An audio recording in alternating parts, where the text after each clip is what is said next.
On February 7, 2023, a person was walking near Flamingo Lakes within the Sam Houston National Forest in Montgomery County, Texas. While passing through, something unusual caught their eye: a ripped garbage bag. Upon closer inspection, they noticed what appeared to be human skeletal remains partially visible from the bag. Authorities were soon alerted, and it was confirmed that the discovery was the upper part of a human torso. Based on the fragment, it seemed to belong to a young woman. The police had a strong suspicion about the identity of the remains, so much so that even before receiving the official pathology report or DNA confirmation, they reached out to the Johnson family with the news. The Johnson family had been living in uncertainty for over a year. In 2022, Felicia Johnson, a young woman from San Diego, had traveled to Houston to celebrate her 24th birthday. After her arrival, she mysteriously disappeared. Search efforts had led to the discovery of her blood-stained phone and some personal items in a wooded area, but there had been no further trace of Felicia herself until this tragic find.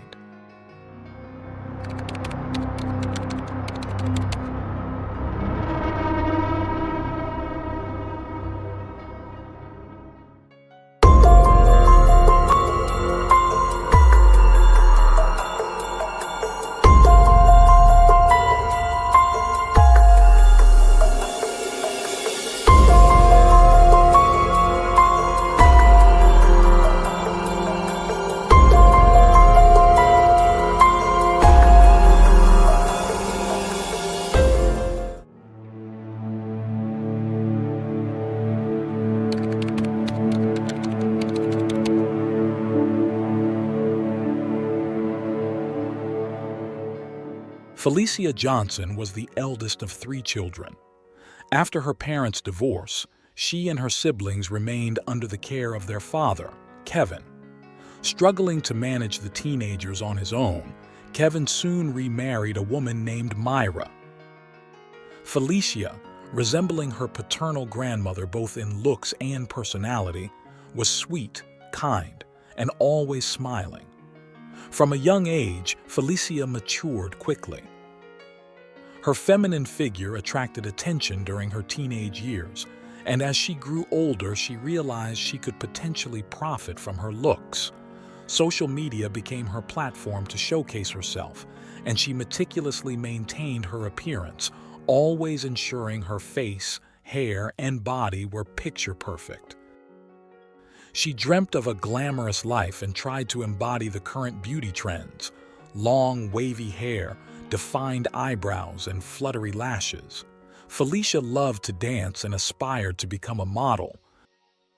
Despite many setbacks in the highly competitive industry, she never gave up, consistently applying to various modeling agencies in hopes of making it big. Living with her family in San Diego, California, Felicia had recently turned 24 and decided to celebrate by taking a trip to Houston, Texas. Excited for this new adventure, she planned every detail of her getaway, from getting her nails done to packing her outfits in advance. She even considered staying longer in Houston if she could find work there, full of dreams and optimism about the journey ahead. However, what was supposed to be a fun and exciting trip took a dark turn. Felicia's life tragically came to an end during what should have been a celebratory time. She had been in constant communication with her loved ones, keeping them updated on her experiences and impressions of the city. But on April 15, 2022, Felicia abruptly stopped responding to calls and messages. Her presence on social media, once consistent and vibrant, suddenly vanished. Concern quickly turned into panic when her family and friends realized something was wrong. Her disappearance was so alarming that the family took immediate action, hiring a private investigator to track down her last known location. The search led to Bear Creek Pioneers Park, a wooded area in Houston, just a few miles from where Felicia was last seen. There, Her blood-stained phone was discovered on the roadside, a chilling sign that something terrible had happened. Back in San Diego, Kevin, Felicia's father, couldn't sit idly by. He immediately flew to Houston, determined to find his daughter. Upon arrival, he filed a missing person report with the police, but in his view, they were slow to act. It seemed that Felicia's case was not treated with the urgency it deserved, possibly due to her race. Still, Kevin refused to give up. Flyers with Felicia's photos and a detailed description were plastered across Bear Creek Pioneers Park, with local residents and visitors joining the search. The search expanded, even attracting the attention of the FBI after K1ll, a community activist, highlighted the alarming number of missing dark-skinned girls in Houston over recent months. Many feared that Felicia might become another victim in a series of unsolved disappearances. Despite the increased efforts, the only other piece of evidence found was Felicia's purse. In an effort to piece together her final movements, detectives spoke with her friends and family. They discovered that, while in Houston, Felicia had applied for a job at an adult entertainment club called K1ll. Unfortunately, she was rejected. After leaving the club, Felicia had ordered a taxi back to her hotel, but that's where the trail went cold. This lead, however, offered hope that her last steps could be retraced, bringing her family and the authorities closer to uncovering the truth about what really happened to Felicia Johnson. The Johnson family, with the support of social activist K1ll, believed that Felicia's disappearance was somehow tied to the nightclub where she had applied for work. Kevin Johnson, Felicia's father, suspected that his daughter might have been caught in a human trafficking operation where women from out of town were forced into the sex trade. Although he had no concrete evidence, Kevin held on to the hope that Felicia was alive and in a difficult situation from which she couldn't escape on her own. He vowed to find her at any cost. Detectives shared a similar theory, suspecting Felicia had been abducted and was being held against her will. They hoped to find her alive and, believing she might be in a place with access to media, urged Kevin to make a public statement. His emotional message, broadcast on TV, was a way to both comfort Felicia, encouraging her to stay strong and to appeal to the public for information. Kevin reassured his daughter that her family loved her deeply and was praying for her safe return, promising that he wouldn't stop searching until she was home. He also addressed her potential captors, warning them that the family would never give up and that he would personally hunt down whoever was responsible. Kevin and his family felt increasingly frustrated with law enforcement, believing that the police were not doing enough. Key developments in the investigation, such as the discovery of Felicia's phone and purse, had been made by a private investigator and volunteers rather than by the police. Even Kevin's public appeal to find his daughter had been made without the direct involvement of the Houston Police Department, which only heightened the family's concerns. 2 weeks after Felicia's disappearance, her family, friends, and supporters gathered outside the city administration in a bid to draw the mayor's attention to her case and the perceived lack of urgency in the investigation. Kevin had many questions for the police, but no answers. One critical point of frustration was the surveillance footage from the nightclub where Felicia had last been seen. Despite the availability of cameras, it seemed that detectives either hadn't requested the footage or were reluctant to share it with the family. Although it's unclear if the demonstration reached Houston's mayor, it did capture the attention of Congresswoman Sheila Jackson Lee, who stepped in to ensure the police took the case seriously. She promised to help the family obtain any existing surveillance footage, vowing that the city owed Felicia protection as a visitor. The nightclub in question, K1ll, initially claimed not to remember whether Felicia had ever come in for an interview, and there was no formal record of her visit. Eventually, the club handed over internal surveillance footage, which confirmed that Felicia had indeed inquired about a job, but had been turned away. After leaving, she had called for a taxi and waited outside. Her friends, who had been messaging her that day, corroborated this account, and the recordings provided no new information.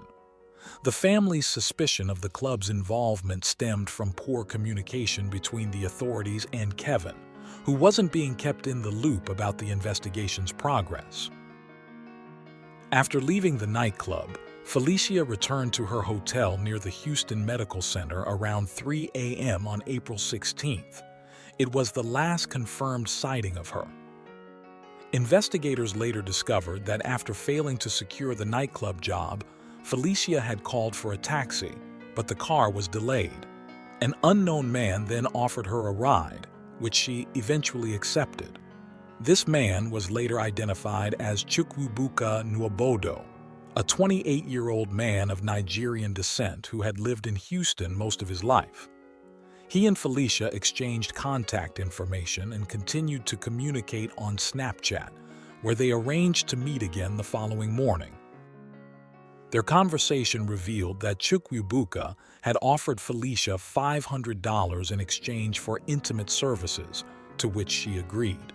After that, no one saw Felicia again. Her phone went silent, her social media stopped, and no further transactions were made on her credit cards. She had seemingly vanished without a trace. The police investigation soon revealed that Chukwuebuka had ordered a taxi for Felicia, which took her to a residential complex on Windchase Boulevard. Later, Chukwuebuka drove Felicia in his car to his apartment on South Richmond Avenue. An hour later, his vehicle was seen leaving the apartment complex, and around the same time, Felicia's phone last pinged near Bear Creek Park, where it was later found. Detectives believe that Chukwuebuka had murdered Felicia in his apartment, disposed of her phone and purse in the park, and possibly dismembered her body to hide the remains. Surveillance footage from a nearby home goods store showed Chukwuebuka purchasing suspicious items the day after Felicia's disappearance, including garbage bags, gloves, a shovel, and an electric kitchen saw. His right hand was bandaged in the video, suggesting he may have been injured during the attack. On May 13, 2022, police arrested Chukwuebuka for a minor traffic violation, but released him after a brief interrogation. They had found latex gloves, a shovel, and cleaning supplies in his car, along with dried bloodstains in the trunk. Despite this, they claimed there wasn't enough evidence to charge him with Felicia's murder at that time. While searching his apartment, authorities discovered bloodstains on the floor and in the hallway. DNA tests confirmed that the blood belonged to Felicia. The amount of blood made it clear that she couldn't have survived. Additionally, Chukwuebuka's phone revealed disturbing internet searches related to becoming a serial killer and disposing of bodies, as well as graphic images of deceased women. Though Felicia's body was never found, the police were certain that she had been killed. This devastating news was nearly unbearable for Kevin, who had held on to hope that his daughter was still alive. He continued to fight for justice. Though the investigation's slow progress and the initial lack of police action left him disheartened. Chukwuebuka, meanwhile, vanished after his release, leaving the case without closure. Though there was no direct confirmation that the disturbing photos found on Chukwuebuka's phone were of Felicia Johnson, the condition in which her remains were later discovered made it difficult to rule out the possibility. The women in the photos remained unidentified, with no metadata attached to the images to help detectives trace their origins. However, during the investigation, authorities uncovered a previous harassment case involving Chukwuebuka. A few years earlier, a woman had accused him of attempting to force her into sexual acts while inside his car. The woman had managed to escape by resisting and running away, leaving her attacker behind. Although she initially reported the incident to the police, she later retracted her statement and refused to cooperate further. It was unclear why she changed her story, but the case was dropped.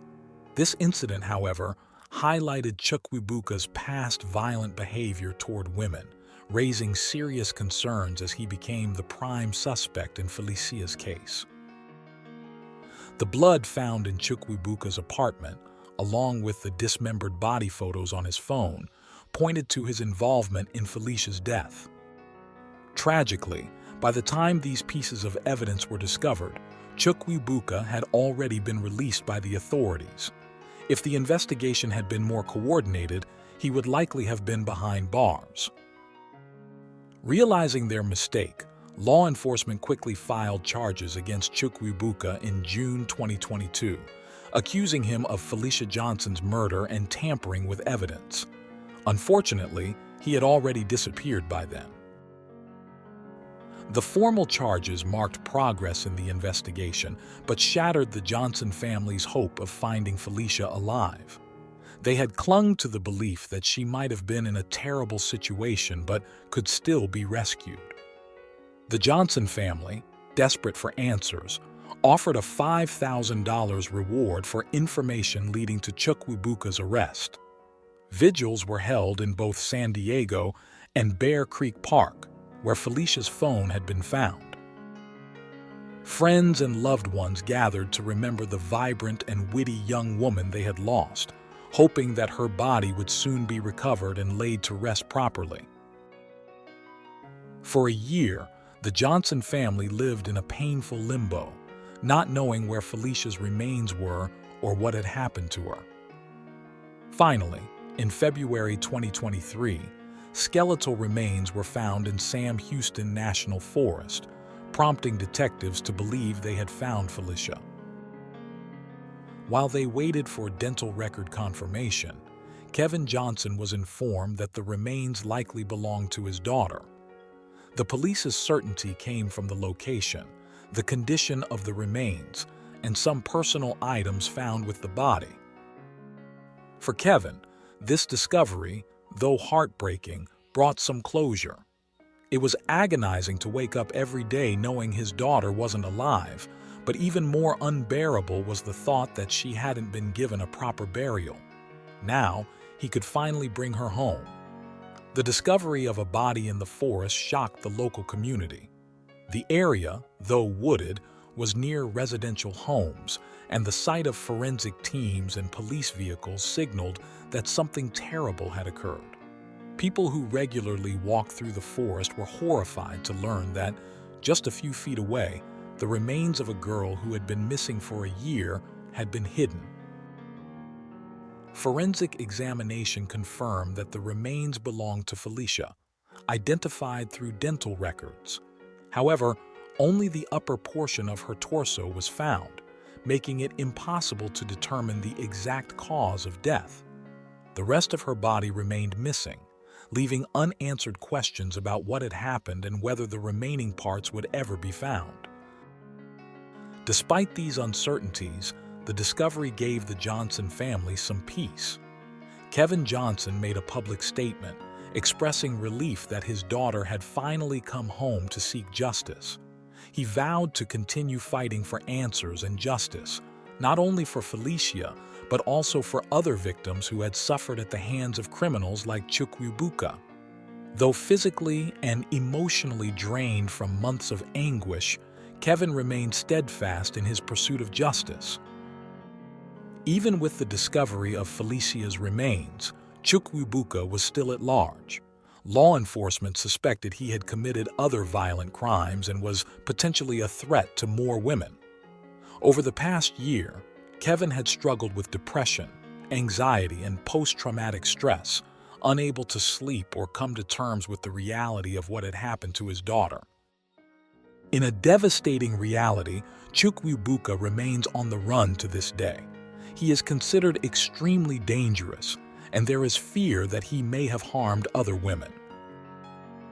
The Johnson family continues to raise awareness, urging the public to stay vigilant and share Felicia's story in the hope that justice will finally be served. Kevin and his family also dream of creating a foundation in Felicia's honor, dedicated to helping women forced into exploitative situations. For the Johnsons, Felicia wasn't just a 24-year-old woman with dreams. She was a daughter, a sister, and a friend whose life mattered. They want to ensure that her legacy will help protect other women, giving them the compassion and dignity every person deserves.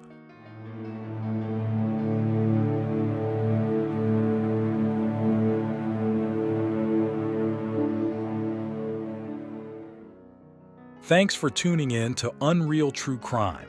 If you're intrigued by mysteries from around the world, check out our new channel, Latin Crimes, where we dive into the gripping true crime stories of Latin America. Don't miss out. Subscribe now for more thrilling investigations. That night, Lise Coleman needed a babysitter to look after her 10-month-old son, Travis. Christine Falling, who had experience in babysitting, offered to take care of the baby at her house. The next morning, the little boy was found dead without any evident signs of aggression or violence. However, the police investigation revealed a much darker truth than anyone could have imagined.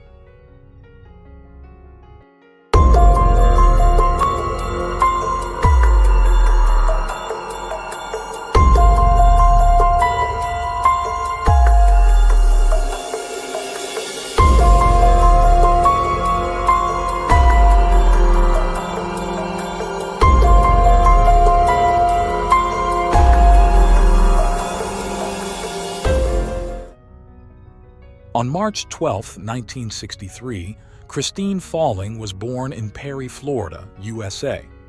She was the second daughter of a couple who would be considered very unusual today. Her mother, Anne, was a minor, only 16 years old when she had Christine. The eldest daughter, K1ll, was born more than a year earlier when Anne was just 14 or 15 years old. To this already dramatic picture was added the significant age difference with Thomas, her father, who was 65 years old. Throughout history, there have been a few uncommon relationships where a large age difference does not matter, and the marriage is very happy. However, this was not the case with Anne and Thomas. A few months after Christine was born, her mother left the house, leaving her and her sister K1ll in the care of their father, who worked as a lumberjack and had little to no parenting skills. However, the young mother did not run away forever.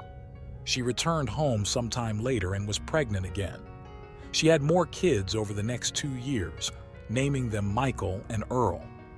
Although the home had 2 girls and 2 boys, Thomas, the husband, claimed that only one of the 4 children was his. It was evident that the family's conditions were neither normal nor stable. The arguments between the mismatched couple grew increasingly frequent, sometimes turning violent. During periods when Anne disappeared, Thomas would take the 4 children to the forest while he worked. The situation was dire for everyone, especially the children. Adding to their difficulties, Thomas suffered a work-related accident that rendered him unable to continue working. One day, Anne made an extreme decision. She took her 4 children, put them in the car, drove to a shopping center, sat them on a bench, and left, never to return. It is not difficult to imagine that the 4 children ended up in the social care system, circulating through orphanages and related institutions. No further information is found about the 2 younger brothers, Michael and Earl. The eldest daughter, K1ll, seemed to be a normal child, or at least no contrary references are found. But Christine was a different story. Living in adverse conditions since birth, Christine developed mental problems, intellectual deficits, and exhibited aggressive behavior. Caregivers at the orphanage described her as a compulsive liar and thief, someone who broke rules to get attention. Her relationships with other children and people, in general, were terrible. Everything became more complicated when she began to gain weight uncontrollably and suffer from epilepsy. It is easy to imagine that in an orphanage environment, Christine endured more suffering becoming the target of mockery, comments, and cruel treatment. However, sometime later, both Christine and K1ll had a stroke of luck. They were adopted by a couple, the Fallings, who not only gave them their last name, but also a stable home. The Fallings were a couple who longed to have children, but Dolly Falling couldn't get pregnant. Some accounts suggest that the husband knew the girl's family, which is why they decided to adopt both of them. Unfortunately, although their environment changed, Christine's behavior did not. She was problematic.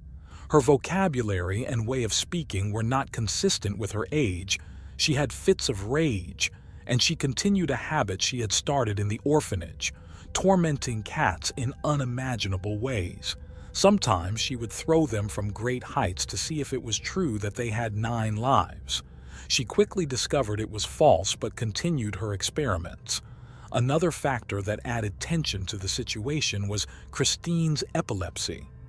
Life in the Falling household began to turn into a nightmare, not just for the seemingly generous couple, but especially for the adopted girls. According to some sources, the father abused both girls, particularly the older one. This was something the couple always denied, though there are records of 2 arrests of the father for abusing K1ll. The first case went to trial, but the jury was divided. The second time, the accusation was made by his own wife Dolly, who later withdrew it. Things were so out of control that the pastor of their church intervened and managed to convince the family to remove the girls from their home. Thus, the sisters were sent to a home in Orlando, where a large group of children, aged between 6 and 21, lived after being removed from their homes due to abuse, neglect, or abandonment. Apparently, this place was more pleasant for Christine, but it did not stop her impulsive, deceitful, aggressive, and cruel behavior, nor her epileptic seizures. After some time, frustrated by their inability to achieve the desired behavior from the sisters, particularly Christine, the authorities decided to remove both girls from the institution. Consequently, they were sent back to the Fallings. From this point on, the intimate abuse seemingly stopped, but the physical violence did not. The final straw was a severe beating the father gave Christine for being 10 minutes late coming home. To make matters worse, the next day, he insisted that she go to school in shorts so everyone could see the marks of his justice. She was not only mistreated but also humiliated. K1ll, the eldest, who was approaching 15 years old, decided to find a job to establish her independence. Christine, just over 12 years old, supported her. The day after the beating, both girls ran away from the Falling home. With their newfound independence, their world changed, and not for the better. Initially, both sisters went to a friend's house of K1ll's. Christine stayed there for a month and a half, but then decided to look for her biological mother in northern Florida. She managed to find her and lived with her for a while. Nearly 2 years later, in 1977, at the age of 14, Christine fell in love with a 20-year-old young man whose name I couldn't confirm, but it was said he was her stepbrother. Shortly after, they got married, but the sudden marriage lasted only 6 weeks, marked by arguments and violent fights. Christine ended up in the hospital twice for injuries sustained during these fights. In one incident, she even threw a heavy outdoor object weighing over 20 pounds at her husband while he slept. The hasty marriage ended even more abruptly. Following this new disaster in her life, Christine, who by then weighed around 200 pounds, began to exhibit new behavior. Over the next 2 years, she visited the emergency room more than 50 times with a long series of strange and varied ailments that doctors couldn't diagnose. She always seemed very nervous, listing symptoms that didn't correspond to any known diseases. In other instances, potential diagnoses were ruled out with medical tests. One time, Christine went to the emergency room claiming a servant had bitten her, but this was proven false. On another occasion, she arrived at the hospital with bleeding from her intimate areas, which turned out to be just her menstruation. Eventually, the doctors reached a possible diagnosis in her case: Munchausen syndrome, a mental disorder in which a person pretends to be ill, creates symptoms, and even inflicts injuries on themselves to attract medical attention, and consequently, the interest of others due to their supposed poor health. Despite all her strange behaviors, significant weight, obvious mental problems, lack of social skills, and unkempt appearance, Christine had a reputation for loving children and being responsible and trustworthy. This led her to earn some money by babysitting for friends and neighbors. At first, everything seemed fine. Her services were appreciated, and as a result, her occasional jobs became more frequent. Things seemed to be finally going well for her. Then came February 25, 1980. On that day, 17-year-old Christine was hired to look after a little girl named Cassidy Johnson.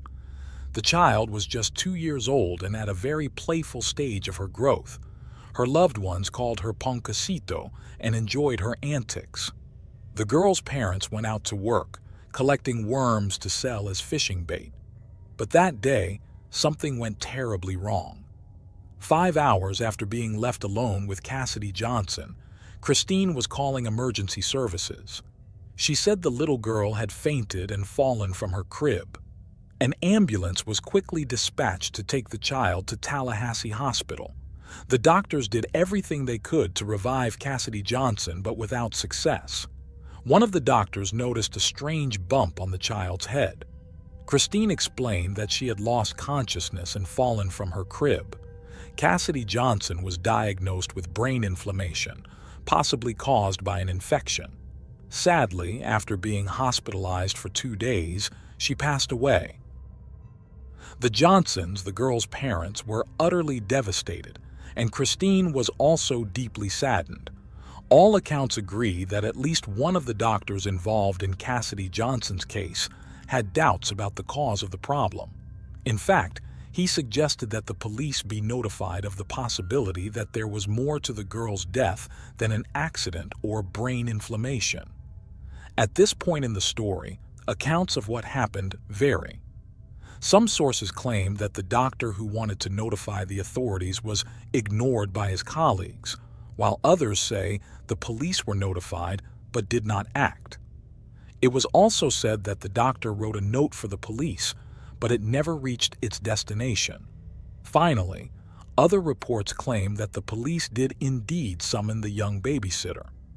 The officers questioned her but found nothing to justify her detention or to warrant a more extensive investigation. What is certain is that the case was never thoroughly investigated, although the autopsy clearly showed that the head injury played a significant role in Cassidy Johnson's death. After the 2-year-old's death, Christine, apparently devastated, decided to move to another city and ended up relocating to Lakeland, Florida. There, she slowly began to work as a babysitter again, demonstrating the same efficiency she had shown in her initial jobs. A year had passed since the death of Cassidy Johnson, and by then, Christine was 18 years old. Some distant relatives asked her to take care of their 4-year-old Jeffrey Davis. Once again, tragedy struck when the boy suddenly stopped breathing for no apparent reason. Christine called emergency services and Jeffrey's parents, but there was nothing they could do. The boy arrived at the hospital already deceased. In this case, as the cause of death was unknown, an autopsy was performed. The doctors concluded that Jeffrey had died from myocarditis, an inflammation of the heart muscle that reduces the heart's ability to pump blood. A virus can cause myocarditis, an adverse reaction to medication, or a general inflammatory condition, which can sometimes lead to sudden death. With this result, no one suspected the babysitter. The parents accepted the doctor's diagnosis of their son's sudden death. Once again, the young caretaker appeared devastated, and this time it wasn't just any death, it was a family member. Just 3 days after Jeffrey's unexpected death, Christine was asked to take care of another child, Joseph Spring, for a few hours. Joseph, a 2-year-old cousin of Jeffrey, needed care while his parents attended Jeffrey's funeral. Incredibly, the tragedy repeated itself.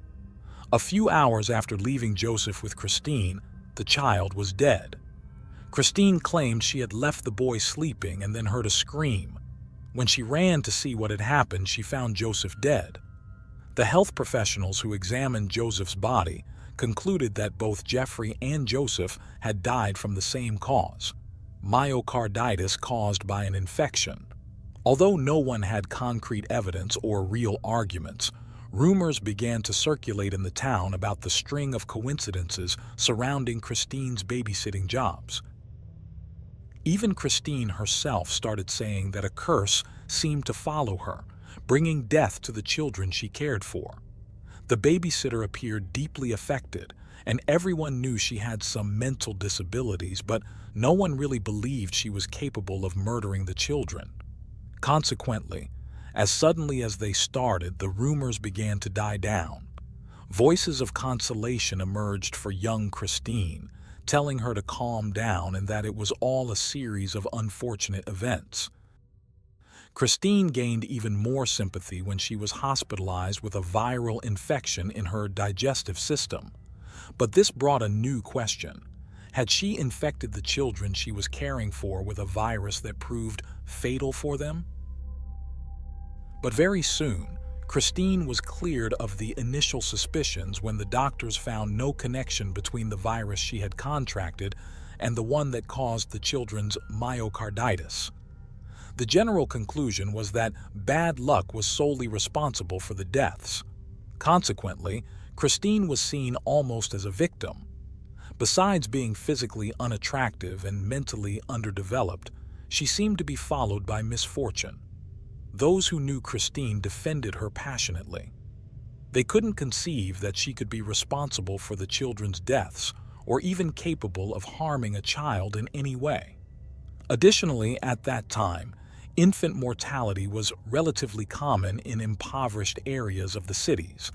After these harsh experiences, Christine decided to move back to her hometown of Perry. On her own initiative, she decided to stop caring for young children.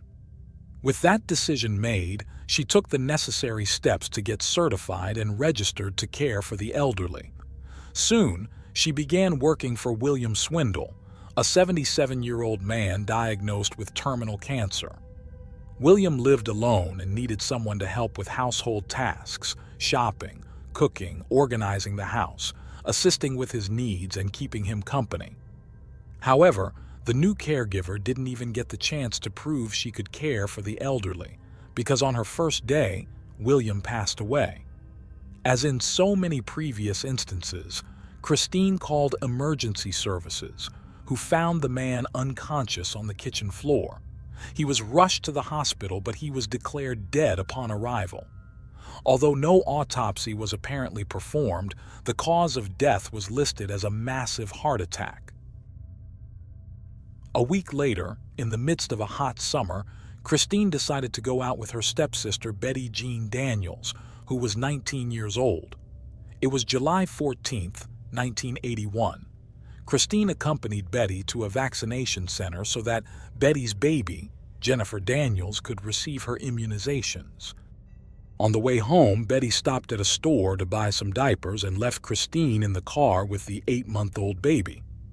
When she returned with her purchases, Christine told her that it seemed the baby had suddenly stopped breathing. Initially, the mother was not alarmed.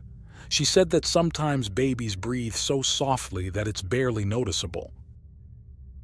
But when she checked Jennifer, she realized the baby was indeed not breathing, and her skin had a bluish tint. The distressed mother immediately drove to the nearest emergency room, where the baby was declared dead.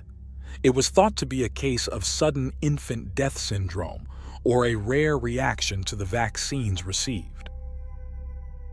At this point in the story, part of Christine's life goes unaccounted for. There is a period of about a year during which there is no information about her activities.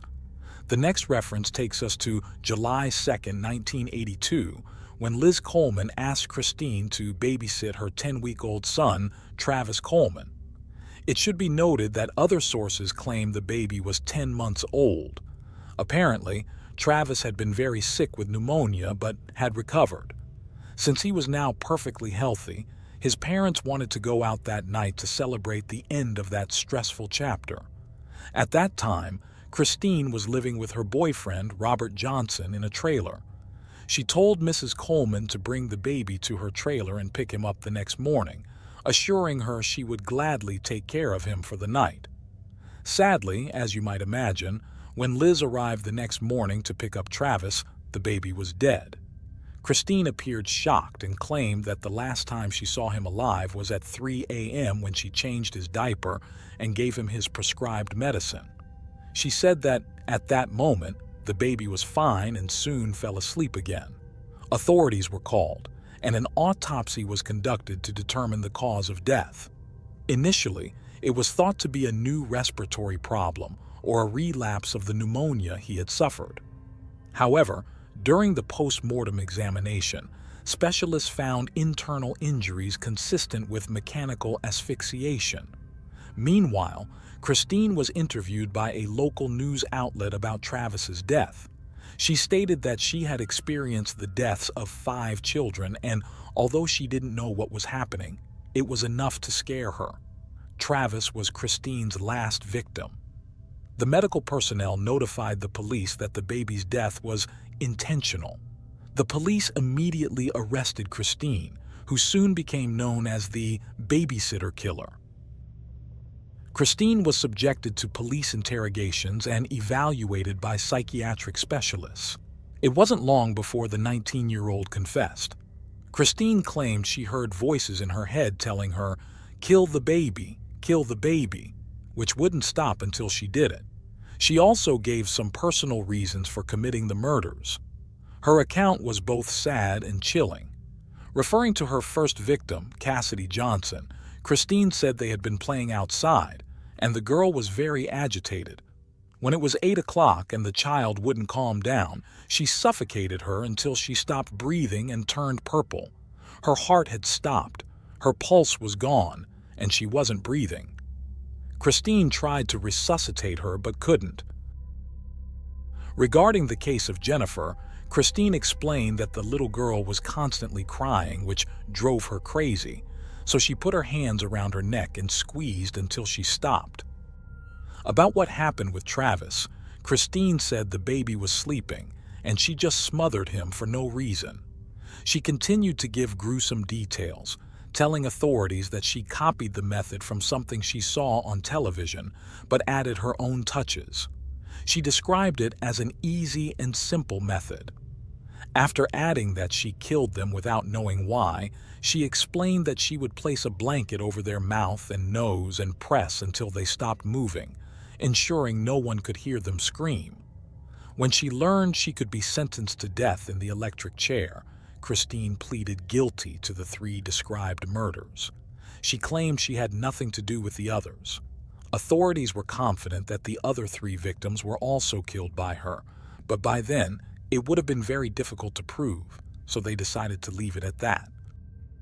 In late 1982, Christine Falling was sentenced to 3 concurrent life sentences, with the possibility of parole after serving 25 years.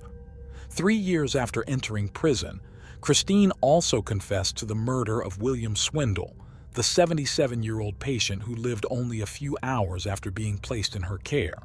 In prison and over the years, specialists have stated that Christine did not actually hear voices in her head.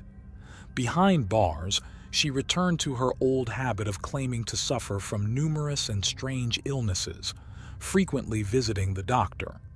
Officially, Munchausen syndrome was never diagnosed, but when she had her first opportunity to apply for parole in 2007, a mental health specialist said he believed she indeed suffered from the syndrome and consequently posed a danger to the public. No one came forward to speak on Christine's behalf, and her early release was denied. She had another opportunity before the parole board in 2017, but again, her request was denied. According to one source, Her case could be reviewed again in 2024, while Christine continues serving her sentence at Lowell Correctional Institution in Ocala, Florida. Before concluding, it's worth noting that besides the children mentioned in this case, there were reportedly 3 others whom Christine may have also tried to kill, but fortunately, she did not succeed. Leading the list is a 3-year-old named K1ll Summerling, who became seriously ill while in Christine's care. The child was diagnosed with meningitis, but thankfully survived. The other 2 were brothers Charles and Jeffrey Hale, aged 3 years and 14 months respectively. Both also became seriously ill while under Christine's care and required hospitalization, though the details were not specified. The Hale brothers were lucky and recovered from their illnesses. Today, working parents who must leave their children in the care of babysitters have tools to monitor what happens in their homes while they're away. Security cameras and even apps that allow real-time viewing of what happens at home are measures available to protect children from potential abuse by caregivers. However, things were very different in the 1980s. In the book Murder in America, someone once asked Christine what she would like to do if granted freedom, and she said she would love to return to babysitting because she claimed to love children to death. Thanks for tuning in to Unreal True Crime. If you're intrigued by mysteries from around the world, check out our new channel, Latin Crimes, where we dive into the gripping true crime stories of Latin America. Don't miss out.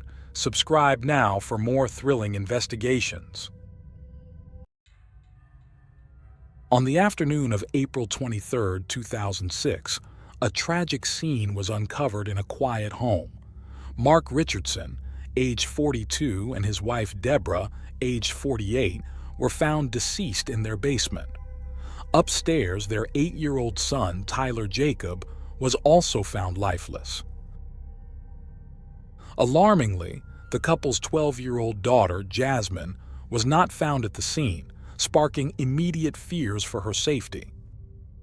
However, as the investigation unfolded, it became apparent that the circumstances were far more sinister than anyone initially suspected.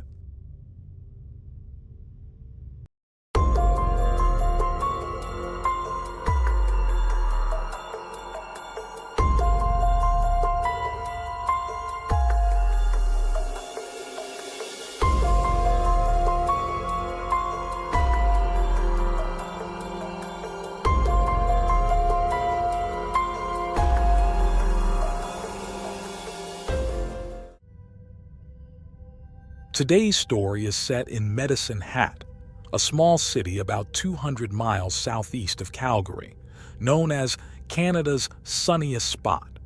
It's a lively town favored by young, outdoorsy families, offering plenty of natural beauty and activities.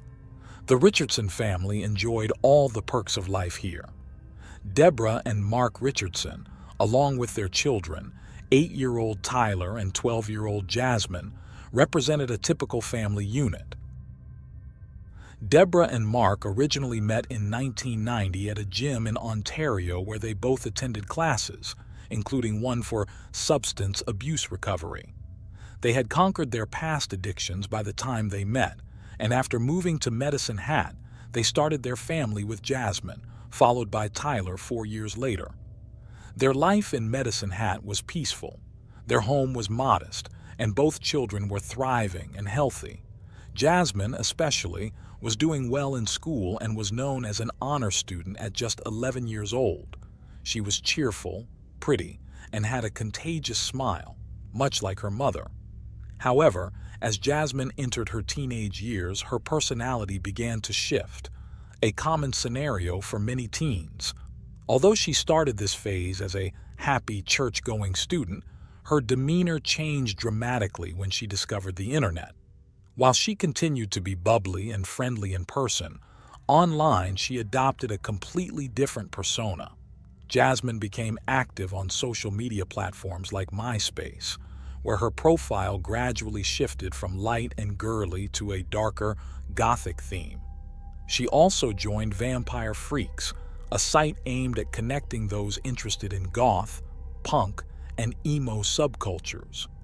Her profiles showcased her in thick eyeliner, alternative clothes, and posing with prop guns. Jasmine's social media profiles were a clear window into her teenage interests. Piercings, tattoos, Tim Burton movies, toy guns, and loud music were all the rage among emo teens in the mid-2000s. She used a made-up name and claimed she was 15. She liked talking to older people, trying to seem as mature as they were. Her parents did their best to help her through these tough changes by suggesting they spend more time together and find activities they could all enjoy. But Jasmine wasn't interested. She saw her younger brother Tyler as a bother and hardly spoke to him anymore. Jasmine could spend hours at her computer, chatting with people she'd never met in person. Her parents, Deborah and Mark, believed this was just a phase. They thought she would eventually grow out of it and become more sensible. So they were pretty lenient about her new interests. She regularly attended local music shows that catered to the younger crowd. Jasmine, only 12, would typically go to these events with a group of her friends. However, it was at one of these punk rock concerts that things began to take a troubling turn. At this show, Jasmine met a 23-year-old named Jeremy Steinke. Jeremy was a troubled individual. He had dropped out of high school after enduring severe bullying and had since refused to seek employment. Instead, he lived in a trailer park with his mother, who struggled with alcoholism and had unstable relationships, leading to a revolving door of men in their home. These men were often abusive towards Jeremy, adding to his difficult circumstances. Jeremy had a tough life, often facing physical abuse from his mother's boyfriends. At 23 years old in 2006, he was without a job and spent most of his time chatting online with much younger girls. Jeremy saw himself as a bit of an oddball, a view that his friends agreed with, especially when he shared some strange facts about himself. For instance, Jeremy claimed to enjoy the taste of blood and said he drank it regularly. He even carried a vial of blood around his neck for whenever he felt the urge to indulge in this unusual craving. Jeremy also had a peculiar claim that he was a 300-year-old werewolf. This strange assertion left many skeptical, especially because Medicine Hat had seen many full moons without any incidents, leading some to dismiss his claim as nonsense.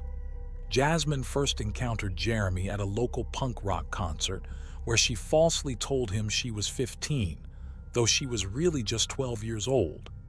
Despite the age difference, this did not seem to bother Jeremy, who had a preference for younger girls because he found them easier to influence and control. They started exchanging messages across various social media platforms. As the months passed, Jeremy and Jasmine's conversations became more frequent and intense. Jeremy's alternative lifestyle and interests began to shape Jasmine, pushing their chats into a disturbingly romantic direction. Influenced by Jeremy, Jasmine started to embrace a darker, gothic lifestyle. Jeremy's declaration of love was extreme. He gave Jasmine a vial of his own blood, similar to one he wore. This relationship soon became known to Jasmine's parents, who were understandably shocked and worried upon discovering her involvement with an older man. They promptly grounded her and confiscated her computer to cut off communication. To help Jasmine break away from what they saw as a harmful relationship, they decided to seek the help of a psychologist. They truly believed that counseling would repair and strengthen their bond with their daughter. To their relief, it seemed to work. Jasmine appeared to be cooperating and moving back towards a more normal life. She promised her past behaviors were behind her, and so her parents gave her computer back. This decision, however, would tragically lead to their undoing. But did Jasmine cut ties with Jeremy? Not at all. They soon reconnected, this time more secretive than before. Jeremy was infuriated by her parents' interference, expressing his anger through dark, aggressive poetry. He even fantasized about dramatic and violent actions against her parents, echoing a disturbingly romantic notion of eliminating obstacles to their relationship. Jasmine, perhaps influenced by Jeremy's intense emotions, also expressed extreme sentiments in her messages, joking about drastic actions against her own parents to be with Jeremy. While it's common for teenagers to express frustration with their parents, the context here was far more serious, given Jeremy's manipulative nature and his influence over Jasmine. This situation was not just teenage melodrama. It was being shaped by Jeremy's dark fantasies, blurring the line between jest and potential reality. The Richardson family continued their daily lives, seemingly content.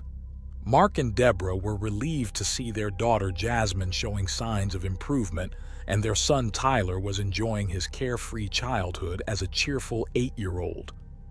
Unknown to them, a sinister plan was being formed behind a computer screen, with Jasmine involved in plotting against her own family.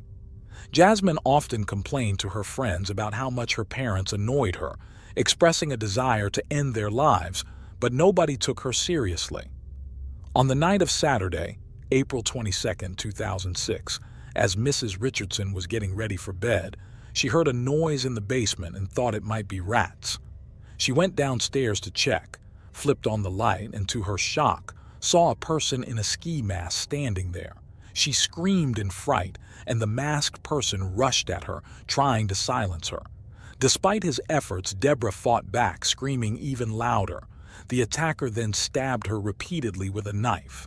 Hearing his wife's screams, Mark grabbed the nearest thing he could find, a screwdriver he had left out from fixing an outlet earlier that day, and ran to the basement. He arrived to find his wife in a pool of blood and confronted the attacker, only to be stabbed in the stomach and then multiple times more. As he lay dying, Mark asked, "Why?" The attacker coldly responded, "Because your daughter wished it." Upstairs, their young son Tyler was left alone, sitting on his bed in his pajamas, too scared to move as he heard the footsteps approaching his room. The door then slowly opened.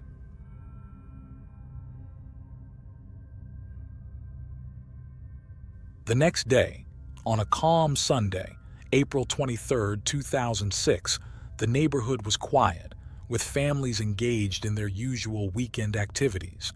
It was a typical Sunday with children playing outside, including a boy who decided to visit his friend Tyler. However, when he knocked on the door of the Richardsons' home, no one answered, even though their car was parked in the driveway. Puzzled, the boy peeked through a basement window and was startled to see a motionless figure on the floor. Alarmed, he rushed home to inform his mother, who promptly called the police. The police arrived to find the door unlocked and the house disturbingly quiet. Their investigation began in the basement, where they discovered the lifeless bodies of Deborah and Mark Richardson in a gruesome scene, surrounded by pools of their own blood.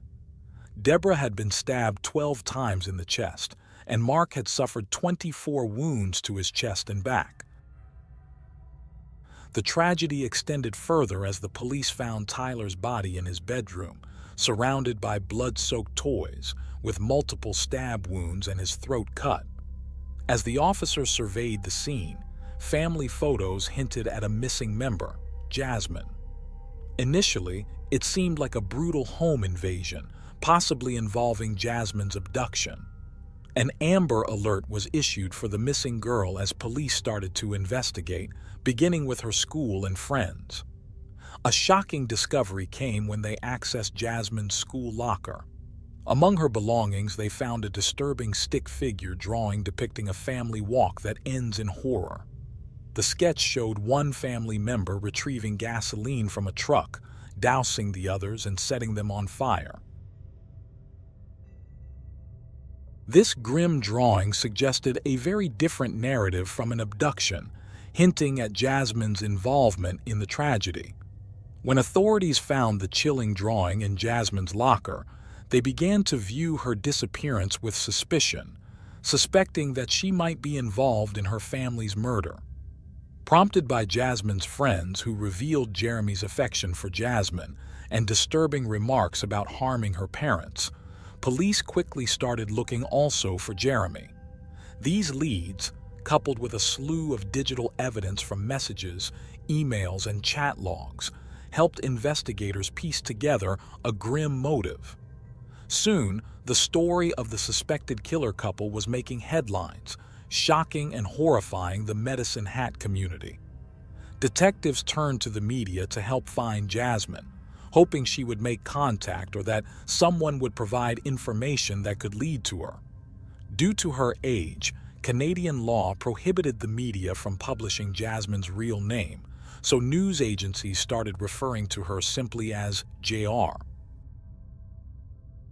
However, police uncovered that a few hours after the crime, Jasmine and Jeremy were seen at a restaurant and later at a party hosted by an acquaintance. Witnesses at the party noted that Jasmine seemed normal, showing no signs of abduction or shock. She was seen drinking and enjoying herself. When questioned by friends about how they managed to escape from her parents, Jasmine laughed and remarked, "Jeremy and I just took care of them," to which Jeremy added, "I carved them up like fish." The party guests thought this was a dark joke, not realizing the truth in their words.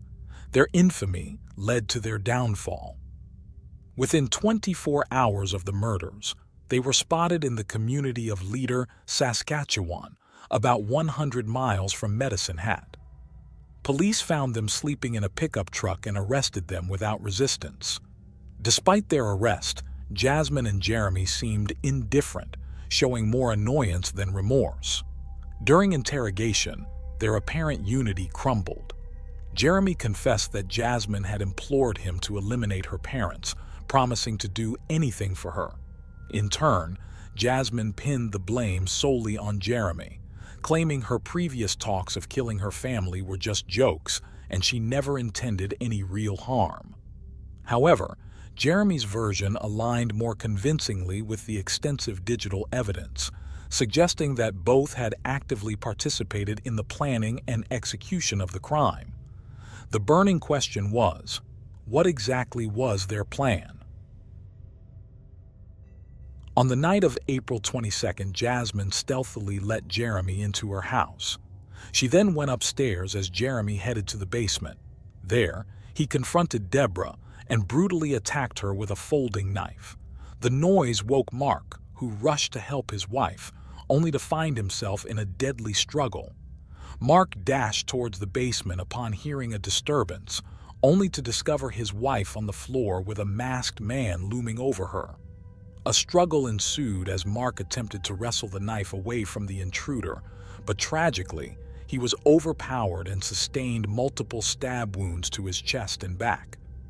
As he lay fading, he managed to ask the assailant why, to which the chilling reply was, "Because your daughter wanted it that way."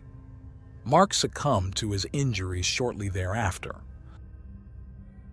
While this grim scene unfolded downstairs, Jasmine was upstairs, supposedly tasked with killing her younger brother Tyler, who was peacefully asleep. The accounts of what happened next vary significantly between Jasmine and Jeremy. Jeremy asserted that Jasmine had acted alone in killing Tyler. Jasmine, on the other hand, claimed she initially hesitated, and it was Jeremy who urged her to go through with it. She admitted to stabbing Tyler, albeit reluctantly, which she described as weakly. However, evidence showed that Tyler had been stabbed 5 times, including a severe laceration to his throat. After the murders, Jeremy left the scene, leaving Jasmine alone in the house with the bodies of her family. She then took a taxi to Jeremy's trailer, escaping the horrific scene she had left behind. During the trial, a taxi driver testified about picking up Jasmine shortly after the murders. Remarkably, she appeared calm and greeted him cheerfully, showing no signs of distress despite the recent loss of her entire family. After being picked up, Jasmine reunited with Jeremy, and the two spent the next 24 hours together, seemingly unaffected by the gravity of their actions. They were observed being affectionate in public, even visiting friends and boastfully discussing what they had done. Their lack of remorse extended even after their arrest. Interestingly, authorities allowed them to exchange letters, possibly hoping to gather more evidence from their communications. In these letters, Jeremy proposed to Jasmine, and she accepted, further demonstrating their disconnect from the severity of their situation and the normal responses expected under such circumstances. After Jasmine claimed that Jeremy was solely responsible for the murders, the pair faced their trials a year later, in June 2007. Jeremy, being an adult, was subjected to the full extent of the law. His defense painted him as a psychologically weak individual with low self-esteem, blaming his violent actions on a history of abuse from his mother's lovers and a desperate craving for affection. They argued that he sought Jasmine's love to fill the emotional void from his troubled childhood, a sentiment echoed by his friends who said he would do anything for her affection.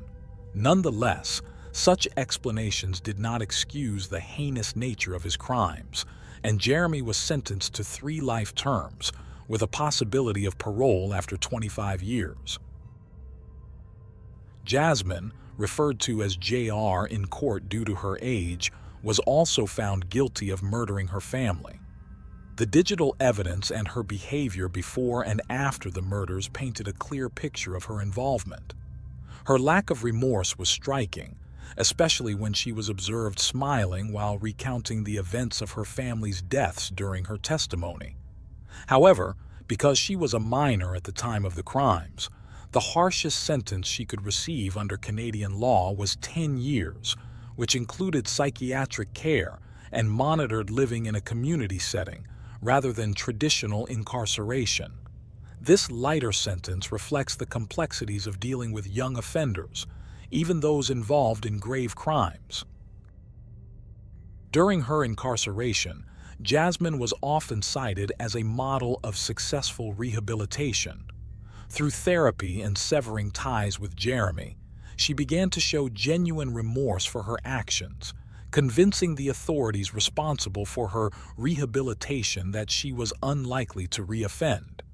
The person in charge of her expressed hope for her transformation, suggesting that her family, had they survived, might have been proud of her progress. He reminded her that while the past cannot be changed, she has control over her daily actions and behavior. In the last 5 years of her sentence, Jasmine studied under a new identity to help her reintegrate into society. She was released in 2016 and has since lived anonymously among the public. Meanwhile, Jeremy remains incarcerated, a situation many deem appropriate considering his predatory behavior prior to the murders. The debate over Jasmine's sentencing remains contentious. Some argue that if someone is old enough to commit a crime, they should face the full consequences, while others believe that Jasmine, who was only 12 at the time and manipulated by an older man, deserved a chance for rehabilitation. After maintaining a clean record for 5 years following her release, Jasmine's criminal record was expunged, allowing her a fresh start without the burden of her past crimes. Mark and Deborah Richardson are remembered as caring parents. The complexity of Jasmine's case raises difficult questions about justice, punishment, and rehabilitation, especially considering her age and the influence exerted by an older individual. While 10 years may seem short given the severity of the crime, the circumstances of her age and manipulation add layers of complexity to the discussion of her case. Canada's judicial approach often emphasizes rehabilitation over strict punishment, which sets it apart from places like the U.S., where the focus might lean more towards punitive measures. This philosophy raises complex questions, especially in cases like Jasmine's. Despite being only 12 years old when she committed her crimes, the severity of her actions, killing her entire family, is undeniable. This leads to a significant debate. Can someone who has committed such grave acts be fully reformed and trusted once released? And with that, we end today's Unreal True Crime. Don't forget to subscribe and hit like if you appreciate my work. Until next time.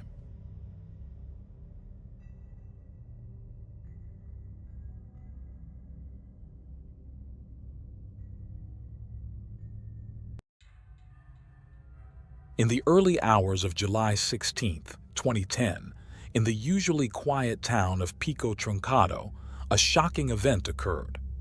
The body of Johanna Casas, a 20-year-old model and former beauty queen of the town, was found in a deserted area. She had been killed by 2 gunshot wounds. The prime suspects in the murder were Marcos Diaz, her partner until the day of the murder, and Victor Cingolani, her ex-boyfriend. But the story would soon take an even darker turn.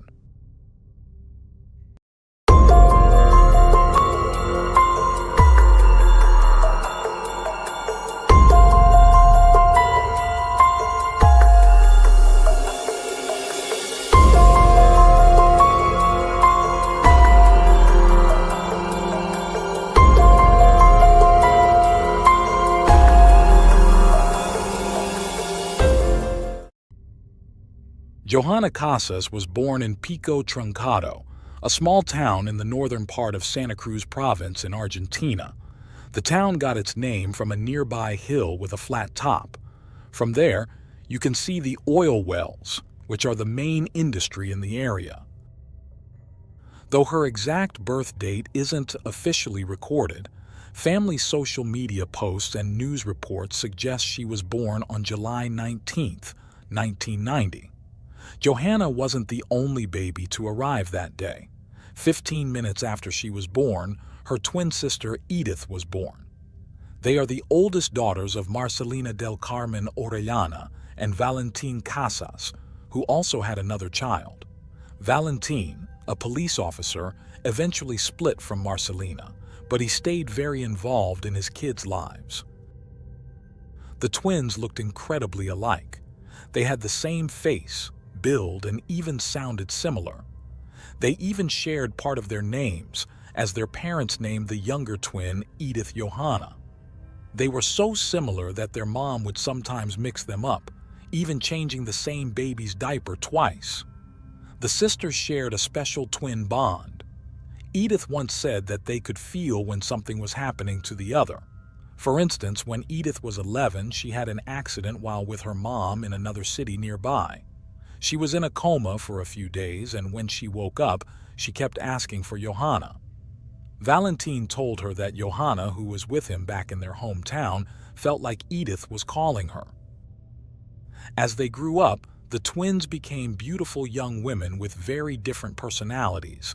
Edith was quieter and more reserved, while Johanna was outgoing and liked fashion and makeup.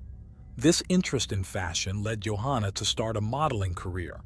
She even participated in fashion shows and traveled to bigger cities like Bahia Blanca, where she was once crowned the beauty queen of Pico Truncado. In mid-2006, when Johanna was just 15, she met a local young man named Victor Cingolani, who was 21 at the time. They met one afternoon at the town bingo hall, where Johanna was with her dad and brother. Victor was at another table with his mom and a friend. Later, he mentioned noticing Johanna looking his way quite a bit. Victor had a reputation around town for being quite the charmer and a ladies' man. He worked long hours at the oil company and spent his free time out with friends, often choosing local brothels over bars. He boasted about being with over 40 women who came to him effortlessly. That day at the bingo, after they exchanged looks, Victor felt sure he could start something with her. He said that Johanna made the first move by coming over and giving him a note with her name and phone number on it. He texted her right away and they started talking. They went out a few times and soon made their relationship official. Marcelina, despite the age difference between Johanna and Victor, was okay with their relationship. She preferred this to her daughter randomly hanging out with others. They were together for about a year and a half. Over time, Johanna's parents noticed Victor's aggressive behavior toward her. There was an incident where Victor, trying to hit Johanna, accidentally broke a window and injured his hand instead. Things got even more complicated when Victor and Johanna broke up, and he started seeing Edith. Victor said his feelings for her grew over time, and he was never romantically involved with both sisters simultaneously. While he was with Johanna, Edith was dating another guy, and sometimes the four of them went out together. There were also times when Victor asked Johanna out, and Edith joined because she was home alone. Victor was drawn to Edith's quieter, more reserved nature. She was just as lovely as her sister, but simpler. Even after his relationship with Johanna ended, he kept in touch with Edith. Eventually, they admitted their feelings for each other, but Edith wanted to talk to Johanna about it first. Johanna told her sister they were adults and knew what they were doing, so she didn't oppose their relationship. However, the twins' close bond changed. When Edith started dating Victor, the friends they shared began to drift apart and each sister formed her own group. Victor and Edith eventually broke up, and Victor moved on to another local woman. Both sisters continued to have complicated relationships after Victor.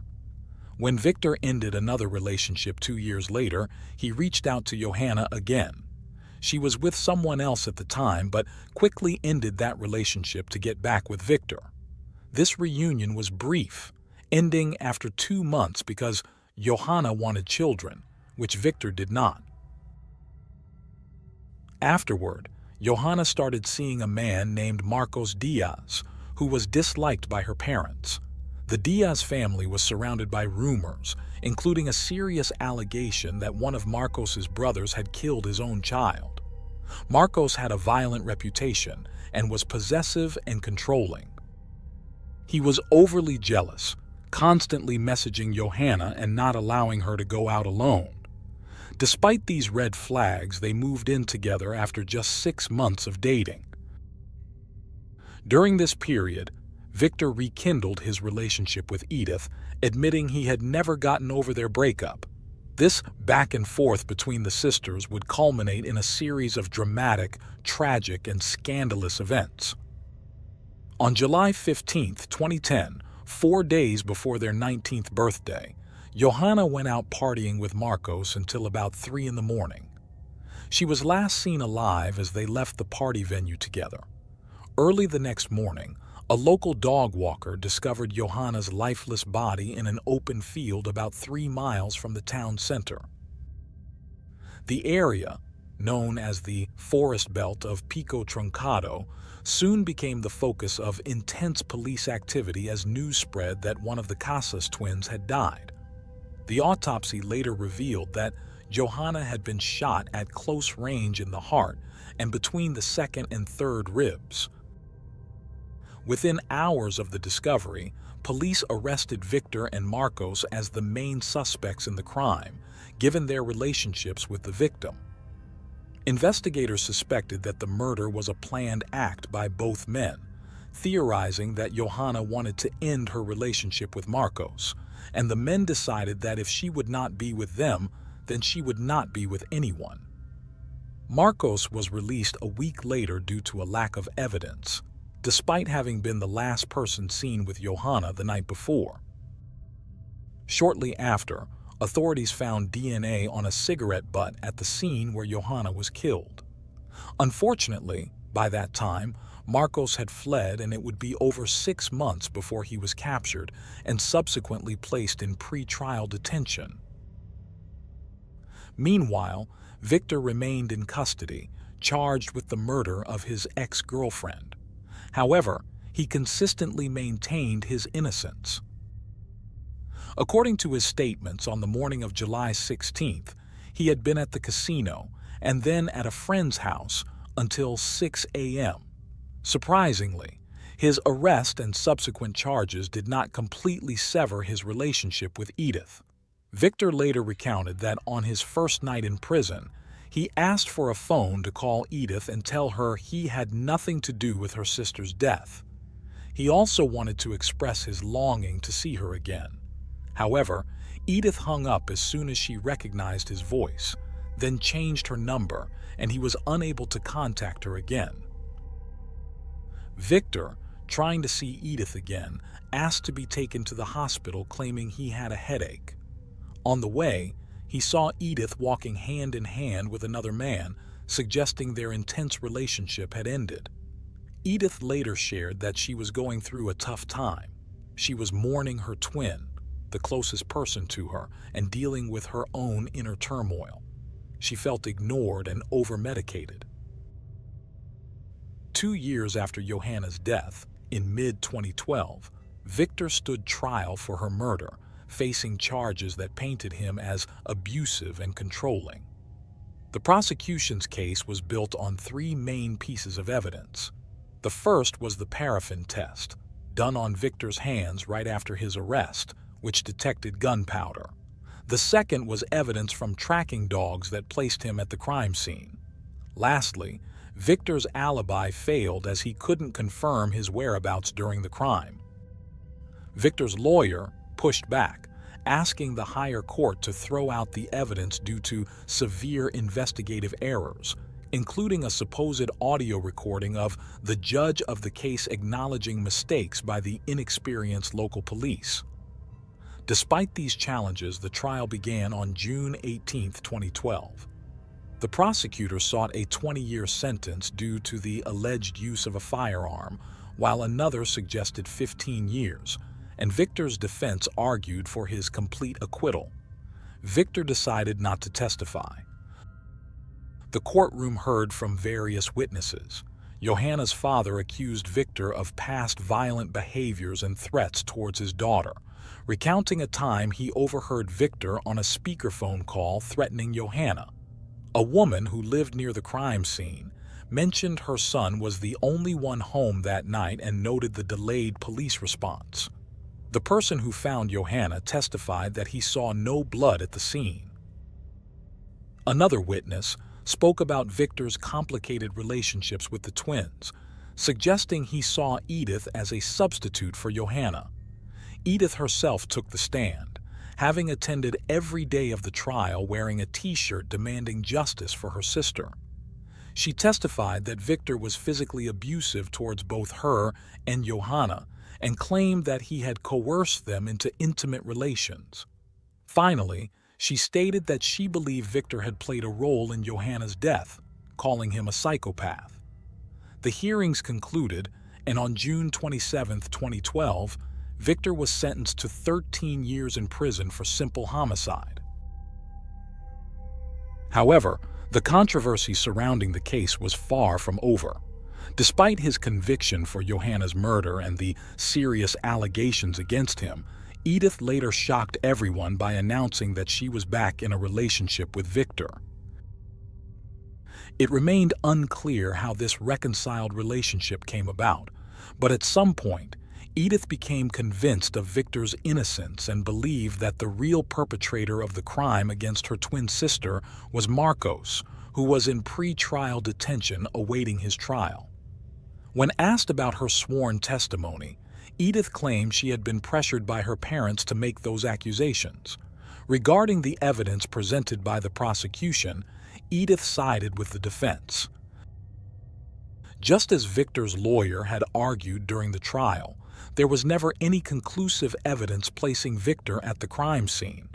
He also highlighted issues with the paraffin test, noting that it was conducted without expert witnesses present, and the officer in charge didn't wear gloves and used his teeth to cut the tape.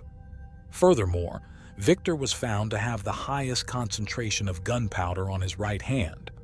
He explained this by saying he had been in his brother-in-law's truck, who often went hunting and sometimes left bullets on the seats.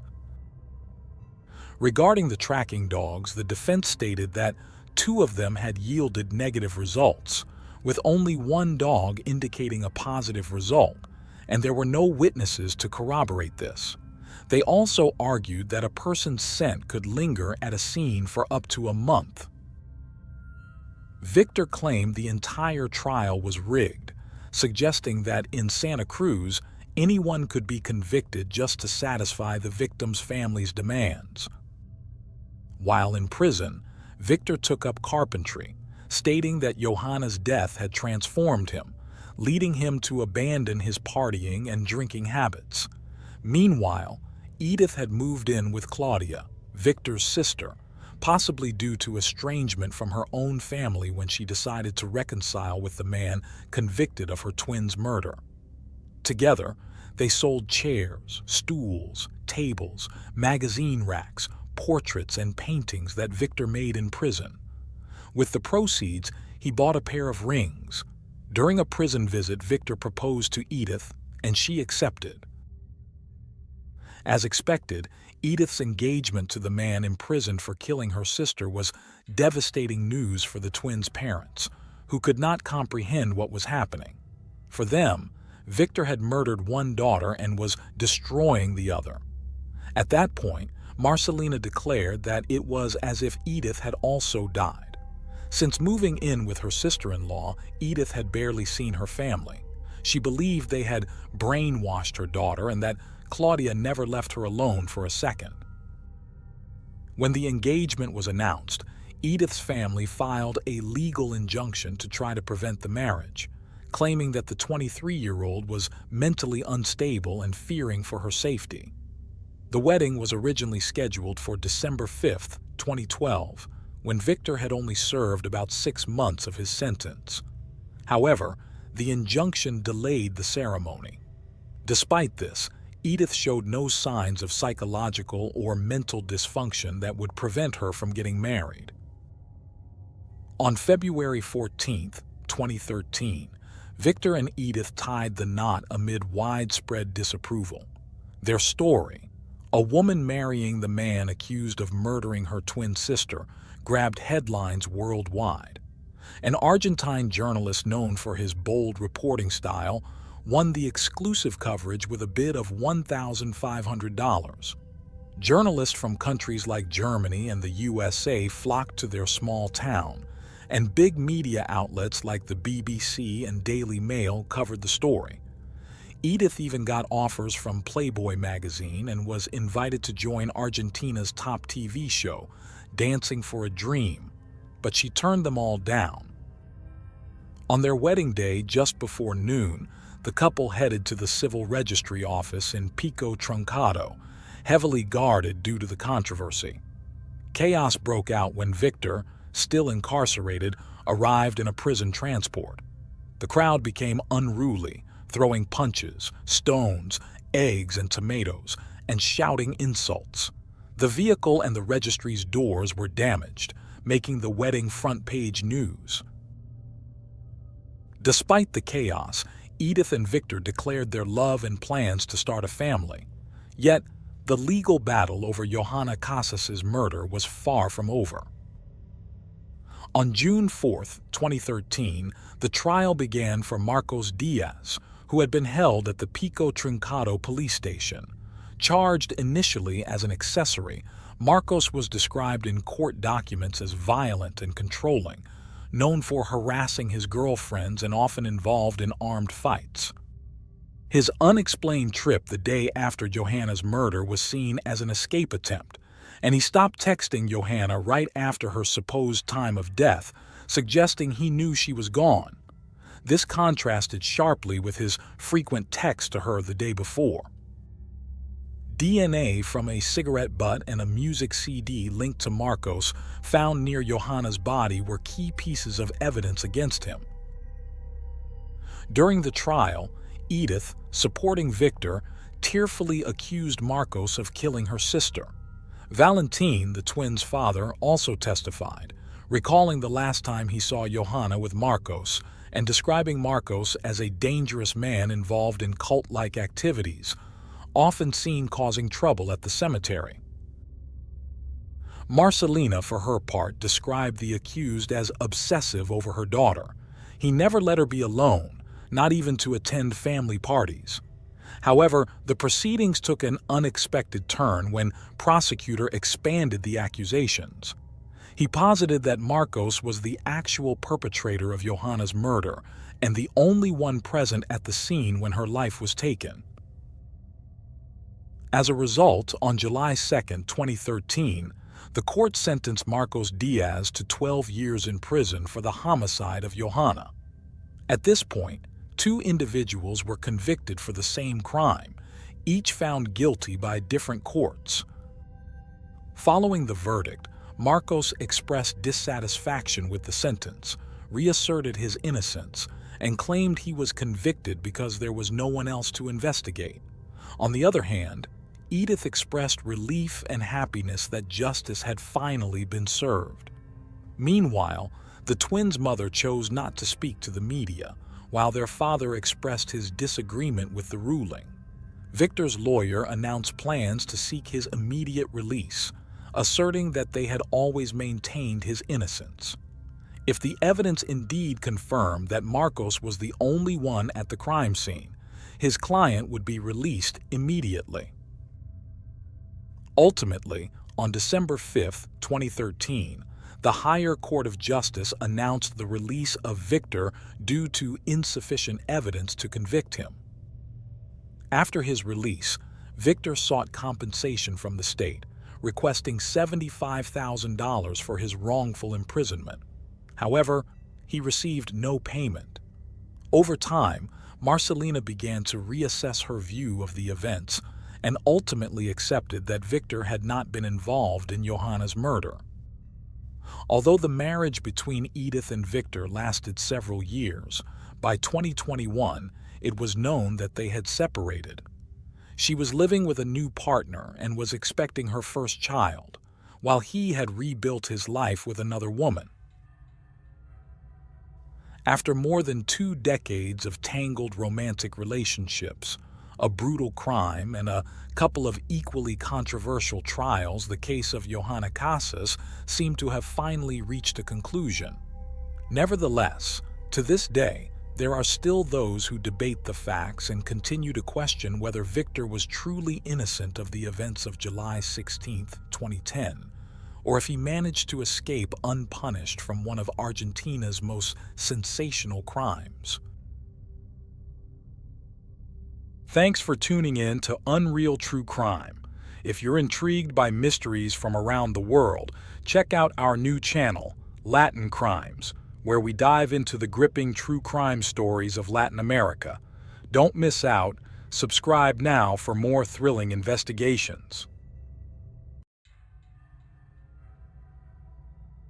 Christopher Wilder lived a life full of excitement and luxury. As a race car driver, he had a flashy lifestyle that included fancy cars and high-end cameras. He easily attracted many young women who were unaware of his dark side. In February 1984, Wilder began a horrifying journey across the country. Over 7 weeks, he harmed and took the lives of at least 8 young women who were hopeful models. This tragic series of events led to him being known as the Beauty Queen Killer.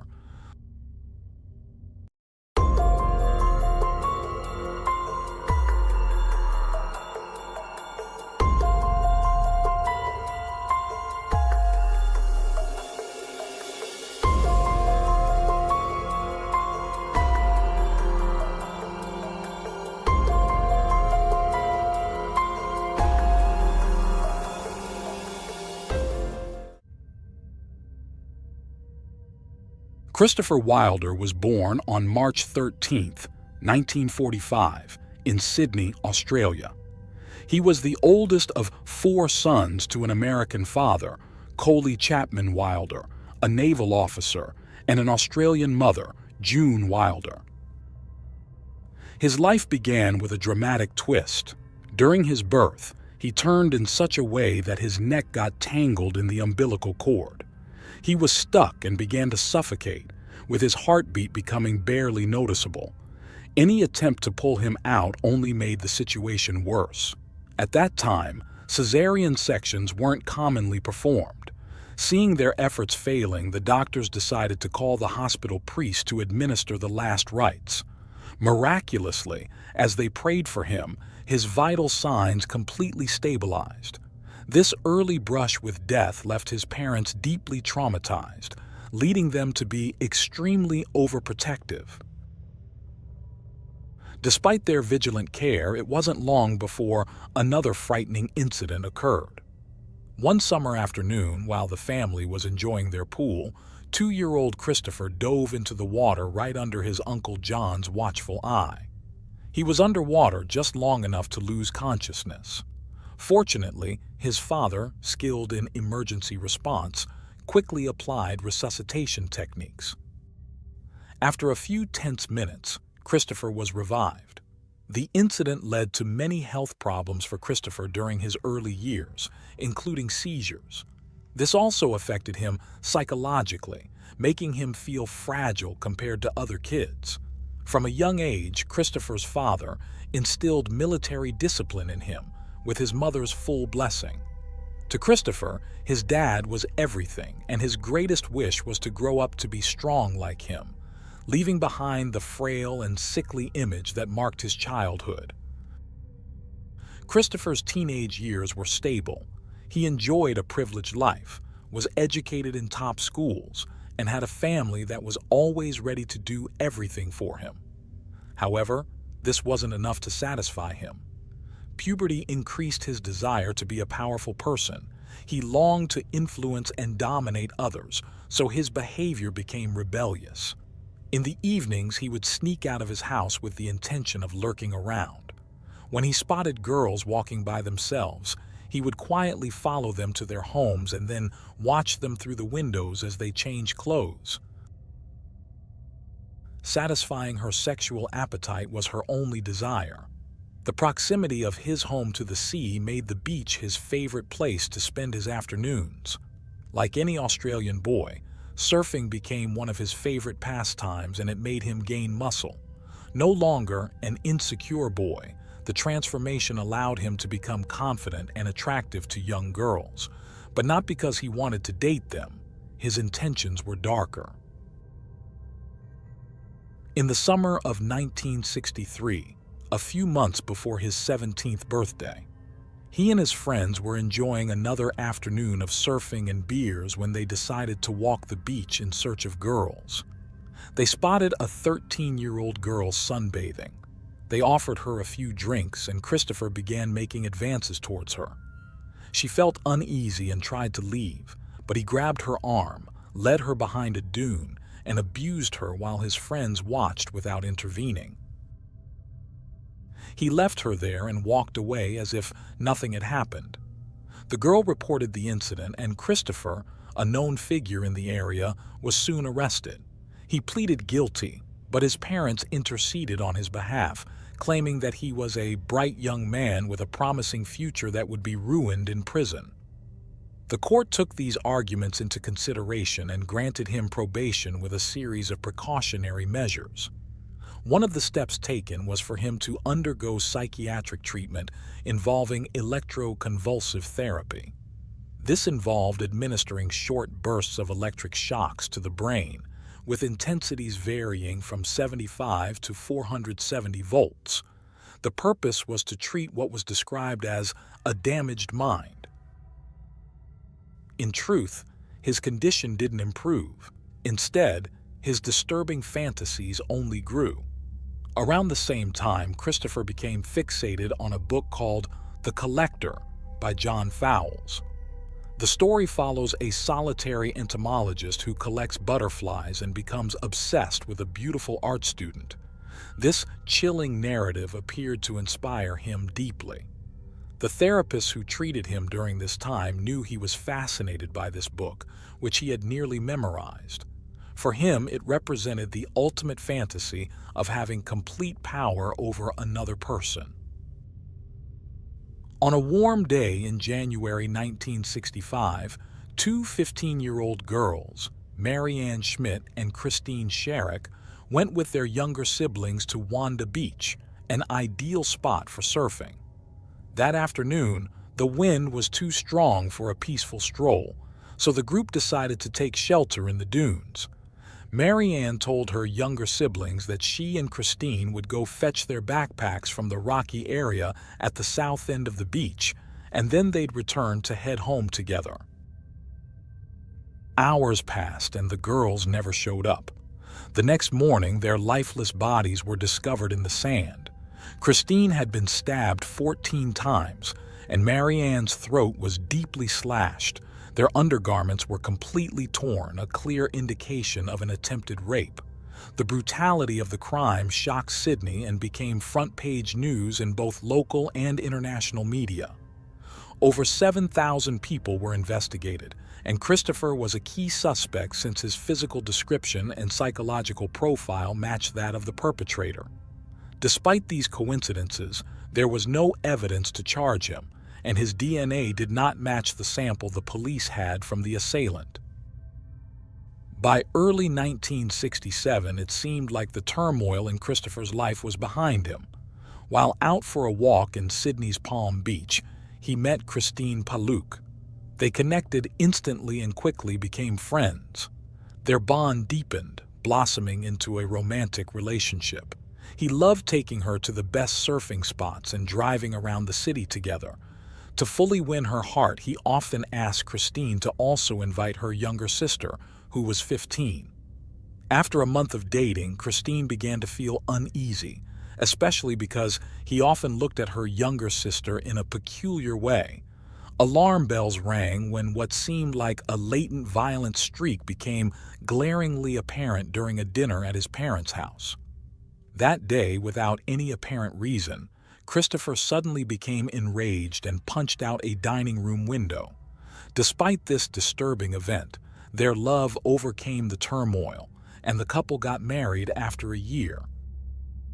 From day one, Christopher gave free rein to all his sexual fantasies, and if his wife refused, he would beat her until she agreed.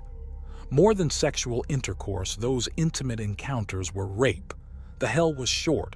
Just a week after the marriage, the wife found underwear and pornographic photos of young girls in her husband's car. She decided to end the relationship and, accompanied by her mother, went to the police and accused him of sexual abuse and physical violence. She also told them of her suspicion that he might be the killer of the teenage girls in Wanda Beach. Once the report was made, the police began their investigation.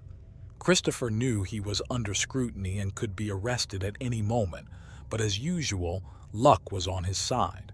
There was no solid case against him.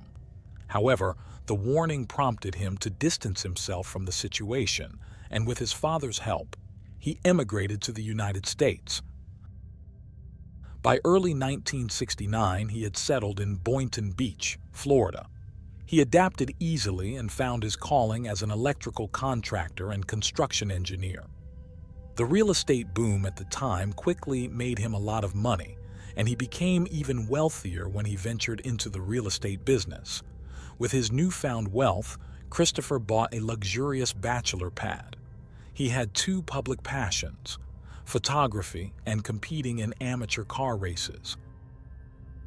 He bought several high-end cameras and set up a photo studio in his condominium. This hobby soon became a ploy to seduce beautiful young women. Using his charisma and approachable appearance, he posed as a talent scout for famous magazines, thereby attracting vulnerable victims to fulfill his sexual perversions. Christopher spent considerable time roaming the beaches of South Florida, looking for women until one day he was arrested in Pompano Beach for demanding that two girls pose nude for him. The police detained him, but not for long. He only had to pay a hefty fine to be released. 3 years later, while at a shopping mall, he posed as a photographer and convinced a schoolgirl to allow him to take pictures of her for a prominent magazine of the time. Upon arriving at his van, he drugged her and forced her to have sex with him inside the vehicle. The girl fled and filed a complaint with the police. He was arrested again but managed to negotiate the charges, claiming that his mind shut down on weekends. As a result, he was granted probation with a therapy regimen. Despite his ongoing criminal record, Christopher had managed to evade any formal charges until the mid-1980s, when he persuaded a teenager to get into his car for a photo shoot in a rural location. There, he committed a horrific sexual assault. Arrested and taken to court, he quickly pleaded guilty, but manipulated the jury into believing he would seek immediate psychiatric care, resulting in a verdict in his favor. He was sentenced to 5 years of probation with the condition of attending therapy sessions during that period. At this time, Christopher was seeking a genuine and deep relationship. It was then that he met Elizabeth K1ll, a 19-year-old who had recently been an Orange Bowl princess and a finalist in Miss Florida. Their relationship was brief. He quickly proposed marriage, but she declined, citing the age difference as too significant, though they remained on good terms. It had been more than 10 years since he last saw his parents, and using this as a reason, he persuaded the court to allow him to travel to Australia. Once permission was granted, he returned to Sydney in 1982. It didn't take long for him to resume his previous modus operandi. He took with him his cameras and a bunch of cards with a false name to pose as a model photographer. One afternoon, he was able to trick 2 girls under the usual pretext and drove them to an isolated area of the beach where he forced them to undress and pose suggestive poses. Seeing the fear in the teenage girls, he put them in his car and drove them to his hotel. While there, he threatened to beat them. He tied them up, abused them for hours, and then released them. But he was arrested and charged with kidnapping and sexual assault. The case went to an initial detention hearing in a local magistrate's court. The accused didn't seem worried about the charges and claimed that it had all been a misunderstanding. His parents paid a substantial amount of $400,000 for his bail, and he was allowed to return to Florida to handle business matters. Christopher promised to return for the hearing scheduled for April 1984. This situation put him at a crossroads. He was unable to control his impulses, was about to be tried in Australia, and was already known in the United States. He couldn't risk being charged again. The only solution he could think of was a dark one: ensure his victims could not live to tell their stories. Back in Florida, he resumed his passion for cars, and on February 26, 1984, he participated in the Miami Grand Prix with his Porsche. There, he approached Rosario Gonzalez, who was working as a product promoter. Rosario shared her aspirations to be a model and her recent participation in Miss Florida. He persuaded her to have a quick meeting in a nearby cafe to arrange a photo shoot for her portfolio. She agreed, and at noon, they were seen leaving the location in his car. Rosario lived with her parents, who knew she was supposed to return home between 5 and 6 p.m. When she was going to be late, she always notified them. For this reason, and because she did not make any contact, her parents quickly filed a missing person report. Witnesses confirmed that the young woman had left the racetrack between noon and 1 p.m. with a Caucasian man around 30 years old. Rosario's car was found parked near a shopping plaza, but there were no traces of her. The Miami Herald published a profile of the suspect. By then, Elizabeth, his former girlfriend, had become a teacher for children with special needs. On March 5, 1984, in the late afternoon after finishing her workday, she headed to the gym as was her routine. After leaving the building, she exchanged a few words with the security guard and then walked away in her Chrysler. She made a brief stop at her usual gas station and, by chance, ran into Christopher. He wasted no time in asking if she wanted to model for him in a session, and she happily agreed, so they continued their journey together. That night, Elizabeth hadn't returned to her apartment, but her roommate wasn't worried, assuming she was visiting her parents in Pompano Beach, Florida, about 50 miles away. The next day, when Elizabeth didn't show up for work, her family, knowing it was out of character for her to leave without notice, decided to report her missing. Frustrated with the slow pace of the police investigation, her parents hired a private investigator. With his expertise, he quickly linked Elizabeth's case to that of the young woman who disappeared during the Miami Grand Prix. He also recognized similarities between the ex-boyfriend and the suspect described in the press. The detective visited Christopher's residence, but when questioned, Christopher claimed he hadn't spoken to Elizabeth for over a month and had no idea where she could be. As soon as the detective left, Christopher destroyed all his pornographic material.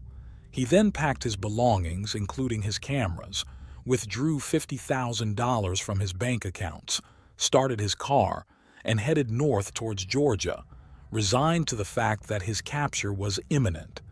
After driving for 2 hours to northern Florida, he stopped at the first shopping center he found on the evening of March 19th.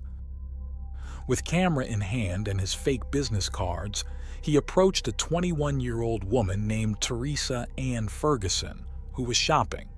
He offered her a modeling job, and his words swayed her. He led her to his car and opened the trunk to show her the equipment to convince her of the job's legitimacy. However, when she was momentarily distracted, he grabbed her by the hair and forced her into the trunk. He drove to a marshy area in northern Florida. Ensuring they were alone, he opened the trunk, dragged Teresa out, and strangled her. Without hesitation, he placed her body on the marsh's edge to conceal the heinous crime. In his frantic journey, Christopher made his way to Tallahassee, the capital of Florida, about 4 hours away. His first stop was Governor's Square Mall. In his usual manner, he approached college student Linda Grover, complimented her beauty, and filled her head with fantasies of being on the cover of Vogue if she agreed to work with him. Initially, she refused, but eventually his persistence led her to agree to see the cameras in his car.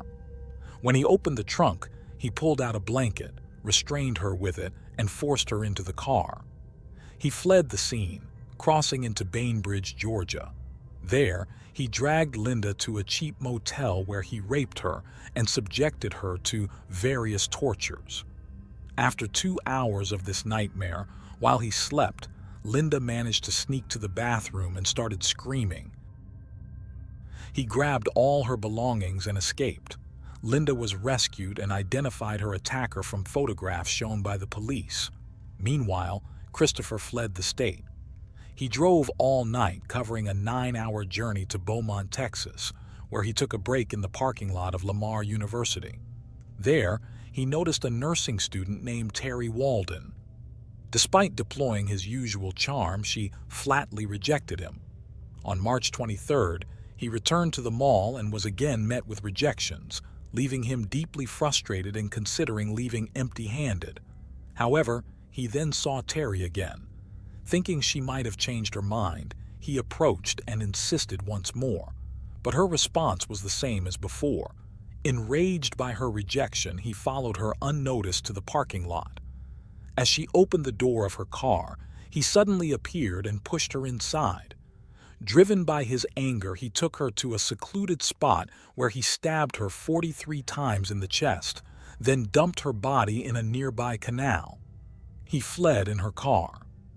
During the search for the nursing student, Texas authorities found Christopher's car abandoned in the mall parking lot. There, they discovered hair samples belonging to Teresa, confirming his responsibility for her death on Merritt Island. By March 25th, Christopher was in Oklahoma, hunting for another victim at the local Penn Square Mall. There, he met a 21-year-old woman who dreamed of becoming a model. His tactic worked better than ever. It was not difficult to convince her to come to his car under the pretense of conducting a photo session for $100. He drove 180 miles north to Newton, Kansas, checked into room 30 of a motel, and abused her until dawn. After breakfast, with absolute coldness, he drove his victim 90 miles northeast of Newton near Junction City, Kansas, where he stabbed her to death and dumped her body near Milford Reservoir. By March 29th, Christopher was in Colorado, continuing his spree. This time, he was at Grand Junction. He started looking for a specific type, a girl with a cowgirl look. He found his target in 19-year-old Cheryl Lynn Bonaventura. Well-dressed and polite, he introduced himself as a modeling agent, and she was thrilled with the proposal, as it was her dream. Naively, she voluntarily got into his car, agreeing to the plan to leave the city. Along the way, they stopped at a restaurant in Silverton where, in front of the staff, they pretended to be a married couple heading to Las Vegas. They arrived the next morning at the Four Corners Monument, where the states of Utah, Colorado, Arizona, and New Mexico meet. They took a photo at the iconic spot and continued their journey to Page, Arizona, near the Utah border. There, Christopher booked a room under the same pretense of being a married couple. On March 31st, Cheryl's family reported her missing to the police, though they hoped it was just a misunderstanding or an act of rebellion due to her age. Unfortunately, that morning, Cheryl and Christopher's journey took them to the Kanab River in Utah, a remote area with deserts, mountains, and cliffs. As they silently admired the scenery, Christopher unexpectedly stabbed his victim and then shot her, leaving her lifeless. He abandoned her body in a desert area. Christopher's journey continued to Las Vegas, Nevada. His plan was to attend a modeling event, which for him was a paradise filled with naive girls eager to succeed in the tough world of flashes and glamour. Camera in hand, he arrived and sat in the front row to scout his potential victims. At the end of the day, after talking with several teenagers, he focused his attention on 17-year-old Michelle Lynn Korfman. She had driven over 25 miles from her home in Boulder City, Nevada. Nervous about participating in her first casting, she had asked her family and friends to let her go alone. They talked, and Christopher filled her with compliments. Subsequently, Michelle changed her clothes and left the mall in his company. It was April 1st. As soon as Las Vegas authorities alerted the FBI about the disappearance of the young woman at the modeling event, the agents reacted swiftly, requesting all photographs taken during the evening. A photographer promptly handed over 5 rolls of film. After developing them, they could see Michelle walking the runway, with Christopher intently focusing on her. Meanwhile, like the others before her, Michelle suffered violence and torture at his hands. Her body was left at a rest stop in Southern California. On April 4th, Christopher reached the opposite coast of the United States, in Torrance, California. There, he went to a shopping mall, where he saw a girl filling out a job application. She was Tina Marie Risico, 16 years old. He offered her the usual plan and the same $100, much more than she would earn as a store employee. The young girl was hesitant but excused herself, saying she needed to get home. Her rejection did not sit well with him. He pointed a gun at her and demanded she get into his car without making any noise. Frightened, she complied, and then sat in silence for 2 hours while he drove to San Diego. Once in the city, Christopher rented a room and unleashed his usual barrage of abuses against the girl. During a break, he turned on the TV and was shocked to see a special bulletin announcing him as a new addition to the FBI's 10 Most Wanted Fugitives list, specifically linking him to the disappearance and murder of several young women. He was dubbed the Beauty Queen Killer. In a turn of events, he chose not to kill Tina, but instead coerced her into becoming his accomplice to lure more victims. In exchange for her cooperation, he promised to release her in the next city. Terrified, she agreed. He started driving back east and arrived in Merrillville, Indiana on April 10th. There, Tina kept her word. At the South Lake Mall, she convinced 16-year-old Dawnette Sue Wilt to join them, assuring the young girl that another woman's presence meant safety. In the parking lot, Christopher pulled out a gun and forced Dawnette into the car. Once at a nearby hotel, Tina witnessed him attacking Dawnette for 2 consecutive days. Christopher kept the TV on and saw another FBI bulletin, this time Tina's mother pleading for her daughter's life. Panicked, he ordered the girls to grab their belongings and get into the car immediately. He then drove non-stop to the border of New York. Considering it too risky to travel with both, he left his car in a wooded area of K1ll. While Tina stayed in the car under threat of death if she left, he took Dawnette into the small forest. Suddenly, he began to strangle her. She fought back fiercely, but he pulled out a knife and stabbed her twice in the chest. Thinking her dead, he walked away. Fortunately, Dawnette was still alive. With great effort, she managed to drag herself to the side of the road. A truck driver took her to the hospital in K1ll, where they managed to save her life. Hours later, she was able to report what had happened to the county sheriff. She detailed her attacker and the young woman accompanying him. She described the vehicle they were traveling in and their intended escape destination, Canada. This triggered a police operation to capture the fugitive. Christopher drove to Victor, New York, just 50 minutes from where he had abandoned Dawnette. He parked at the Eastview Mall, exited the car violently with a gun in hand, and kidnapped Beth Elaine Dodge, a 33-year-old woman who was passing time while waiting for her daughter to come out of daycare. He forced her into his vehicle and commanded Tina to drive Beth's car. After a short drive to the outskirts of the city, he stopped next to an abandoned gravel quarry. He pointed the gun at Beth, led her to a densely wooded area, and shot her in the back. Then he made Tina transfer all belongings from the other car to the stolen one. In his way, Christopher reassured Tina that he would not harm her and chose to drive to Logan Airport in Boston.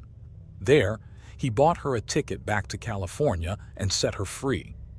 While in Boston, he headed north to Beverly, Massachusetts, attempting to kidnap 19-year-old K1ll, who he assaulted suddenly on the street. However, he was unsuccessful as she managed to escape screaming for help. Descriptions of both the vehicle and the suspect were circulated among patrol officers, making it only a matter of hours before the serial killer would be caught. On the afternoon of April 13th, needing directions to Canada, he stopped at a gas station in Colebrook, New Hampshire. However, 2 state troopers recognized him and approached. At that moment, Christopher reached for the gun in the car, threatened the officers, and a struggle ensued with one of them.